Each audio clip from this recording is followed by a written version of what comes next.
नमस्कार, बहुत स्वागत है आप सभी का। आपके साथ मैं पल्लवी रविंद्र सिंह। पीएम मोदी बिहार के दौरे पर हैं। वह रोहतास जिले के विक्रमगंज में जनसभा को संबोधित किया है उन्होंने, और माना यह जा रहा है कि जनसभा के जरिए यहां पर पीएम मोदी बिहार चुनाव से पहले बहुत बड़ा संदेश जनता को दे चुके हैं। लेकिन सवाल यह है कि विक्रमगंज को प्रधानमंत्री के कार्यक्रम के लिए ही आखिर क्यों चुना गया, और इसका क्या संदेश अब जो है सियासी गलियारों में देखने को मिलेगा। आइए आपको विस्तार से बताते हैं। दरअसल विक्रमगंज विधानसभा बिहार के मगध और शाहाबाद क्षेत्र के एकदम मध्य में आता है। मगध शाहाबाद क्षेत्र बीजेपी और एनडीए के लिए लगातार परेशानी का कारण अगर हम देखें इतिहास के पन्नों को उठा करके, तो चुनावी दरमियान देखने को यहाँ पर मिलता है। ये बना रहा है कारण यहाँ पर। पिछले लोकसभा चुनाव की अगर हम बात करें तो बिहार में एनडीए को जिन 10 सीटों पर हार का सामना करना पड़ा था, उनमें से 7 सीटें तो लोकसभा सीट इसी मगध शाहाबाद क्षेत्र में आती हैं।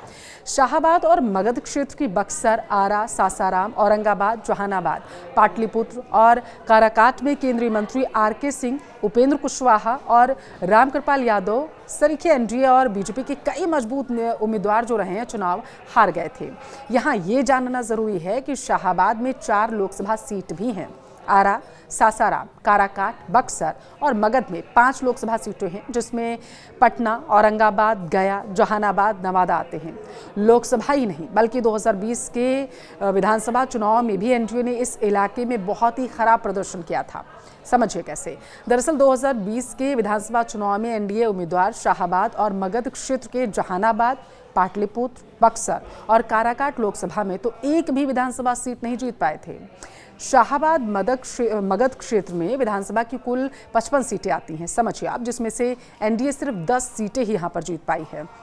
पिछले विधानसभा और लोकसभा चुनाव में महागठबंधन ने यहां पर बहुत अच्छा प्रदर्शन किया था। अगर हम देखें तो अब एनडीए प्रधानमंत्री की रैली के जरिए बिहार विधानसभा चुनाव से पहले इस इलाके में माहौल तैयार करना चाहती है। अगर सियासी समीकरणों पर हम गौर करें तो उससे यही लग रहा है, जिससे आगामी चुनाव में अपने प्रदर्शन को अच्छा किया जा सके एनडीए के जरिए। आपको क्या लगता है, बिहार की सियासी बयार आपको किस ओर जाती हुई दिखाई दे रही है? मुझे कमेंट करके ज़रूर बताएं।